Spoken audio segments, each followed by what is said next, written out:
with this new show that we're going to have together.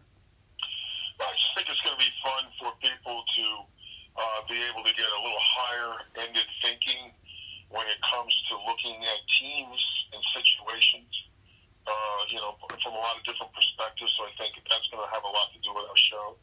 And I think people are going to, get an opportunity to voice their opinions, but also kind of get the inside scoop on some things that they may not necessarily think about because of, my ability to see it from the inside out. A lot of times I've been a former player. I've been around in a lot of situations. Well, I think you've told me a lot of times when we've spoken how you've done a lot of things outside of football. And one of the things that I thought about, Bill, and every time we get ready to go on, you and I are going to spend a little time making sure that we cover certain types of things. But I like some of the things that you've covered outside of football. I really do. And I think that's some of the things that we're definitely going to talk about as time goes on. You mean things like Daryl Morey? The Rockets. Oh, I know. I was waiting for somebody to bring up Daryl Morey and the Rockets. Well, you know what? We can elaborate on that. But why don't we go ahead and have a little teaser about what your thoughts about that now that you're down there? Well, you know me. I always think about, the country. I'm an old history teacher and social studies teacher. And, I always look at a pendulum, that swings to the right and the left. And it kind of has to stay in the middle because on one side you have an economic system. Right. It's all about the Benjamins. And on the left-hand side you have a democracy. And it's all about everybody getting, what they need. So everybody has a fair opportunity. So you're sitting here looking at a general manager that basically said something, and straight from our heart. But the reality of it is the Chinese took exception to it because they have a completely different system. And you have billions of dollars on the line right now, and the NBA is walking a tightrope because the commissioners for the NBA is going over there tomorrow. They've already canceled some Rockets games, and millions of dollars has already been lost. And, right now the NBA cannot look hypocritical because they're talking about, how they're all for social justice, and now all of a sudden they want their players to be quiet and apologize on a system that is completely different than ours that could be looked at as a little inhumane. And so, we're going to have that told, do we keep our mouth shut and make the billions, or do we stand up for what's really right and lead the world and cost ourselves the money? And, like I said before, they're in a little bit of a catch-22. Yeah, NBA players and people in that league seem to make too many opinions. And one of my favorite sayings for the NBA is I call it the NDL, standing for the National Drama League.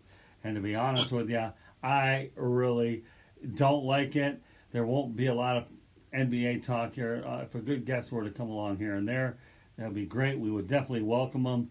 But if you think I'm going to be heavy on NBA content, you are dead wrong. I just, to me, play basketball is what you need to do. I don't mind using your forum to some degree, but not to a point where there's a new headline off the court. And I really, to me, I do have issues with it. I mean, that was a criticism of Jordan.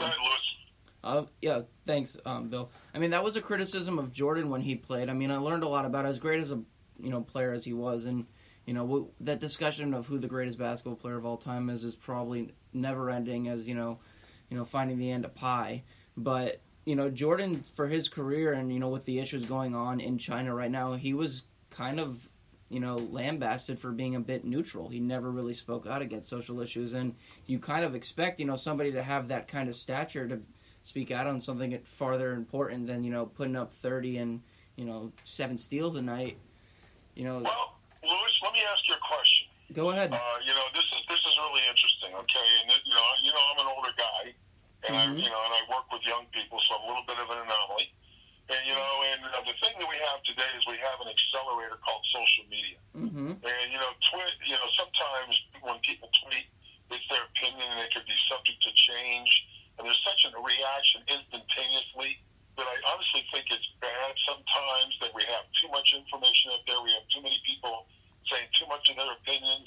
And I look at a kid like Baker Mayfield, and he's really being, he's really under the microscope, and he's earning his money, but at the same time, they're magnifying everything so badly, that I feel almost like it's really hard for a youngster today to compete in I mean, I'm playing professional football, tough enough as it is. And I look at people like RG3 that got annihilated through social media and how he climbed his way back. I look at Johnny Manziel, what he went through. And I just think sometimes that, and maybe this is one of the things that we can bring on our show, is that maybe we need a little less talk, a little bit more action, and we're probably not going to have less talk as we move forward into technology, because that's just the way it's going to be as far as the young people and how they communicate.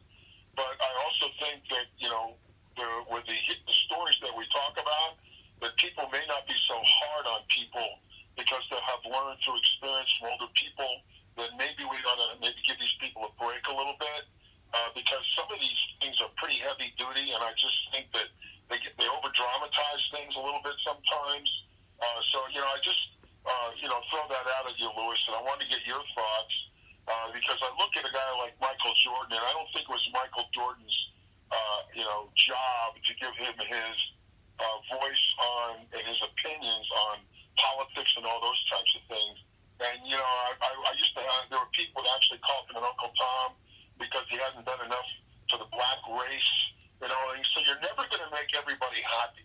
And everybody's got their own agenda.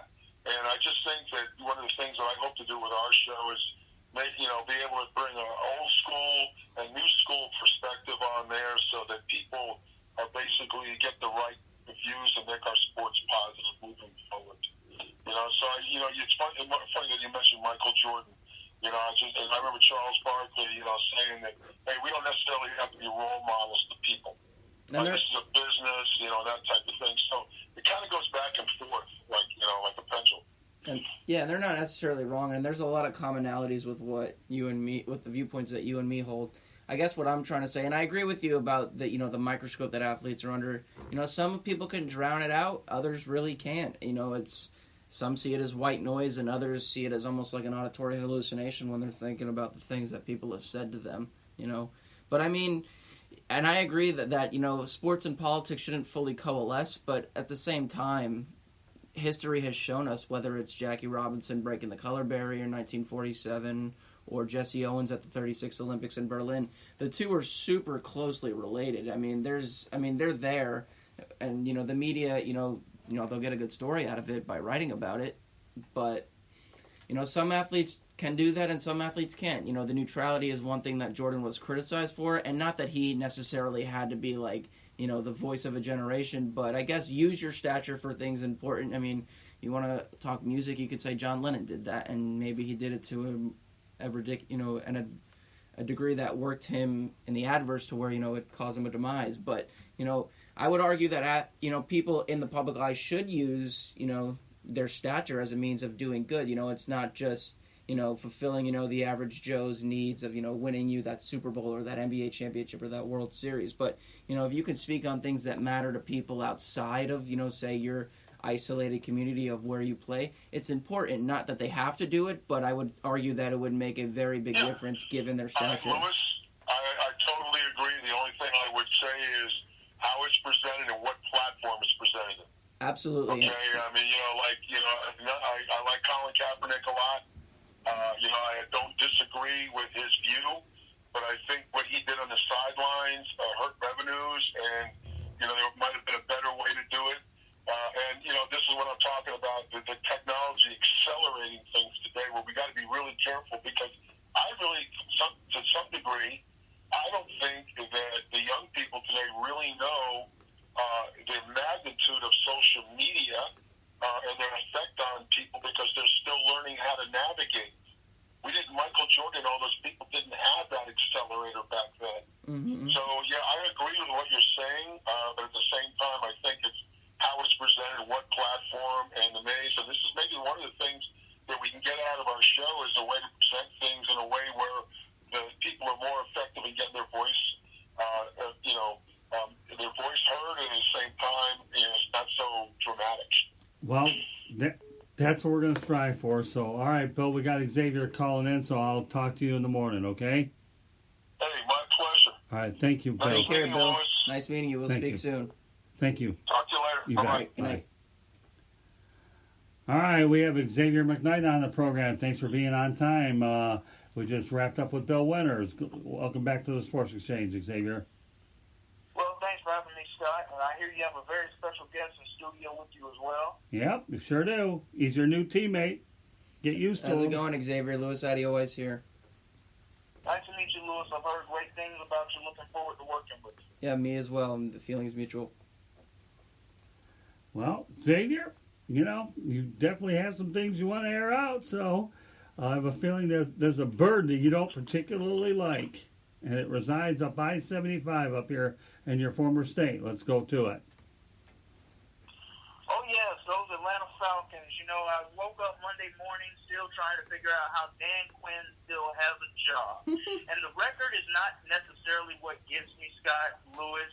It's the fact that Dan Quinn was hired as the defensive coordinator of the then, at the time, #1 ranked defense in the league, the Seattle Seahawks Legion of Boom defense, full of guys who could be first ballot Hall of Famers, some who may have had that opportunity robbed away from them because of injuries.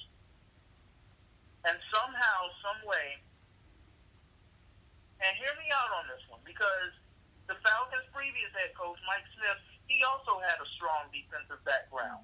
I'm trying to figure something out here. How is it that the Atlanta Falcons hire two defensive-minded head coaches, their specialty is defense, and yet they still end up with some of the worst defenses in the league?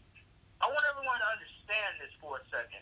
The Falcons surrendered 46 points to the Houston Texans offense. I understand the Texans scored 53. 7 of those points were not on the Falcons defense. It was on Matt Ryan throwing an errant pass that was an interception that ended the game. And everyone who wants to blame Matt Ryan for that game, they're out of line for that too, because the Falcons were already down by 2 touchdowns anyway. They weren't coming back to win the game. That was just an errant mistake at the end of the game that just piled on to what was an awful afternoon for a moribund franchise. And I just don't get it at this point. The trend that we're seeing in this league, the only 2 quarterbacks in this league that we're seeing have success with defensive-minded head coaches are Russell Wilson in Seattle and, of course, Tom Brady in New England. They're the only other coaches they're the only other quarterbacks you see in this league that are having any type of superior success with defensive-minded coaches. Look at what happened with the Los Angeles Rams last year, even though they're up and down this year. They had success with an offensive-minded coach, Sean McVay. The 49ers, offensive-minded head coach. Even though Jimmy G's still working his way back from that torn ACL, he's a better quarterback than how he's playing right now. Okay, Deshaun Watson, Bill O'Brien, an offensive-minded head coach. There's a trend here that's going on. And the Falcons just, I don't understand it. There were many offensive minds out there as well when Dan Quinn was out there for the hiring too. Because it's just where the league is going. Because I want everyone to pay attention to one more thing before I hand this off to you, Scott, and you give me your 2 cents on this. Okay.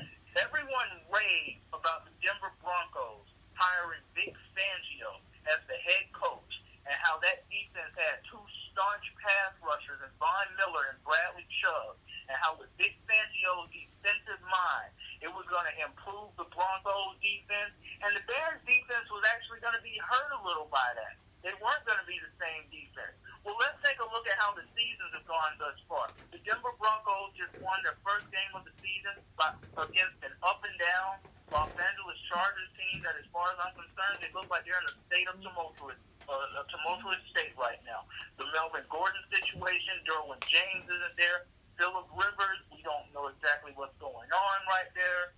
Keenan Allen can't break away and get open. Mike Williams is injured. This isn't the same team they were a year ago. Right.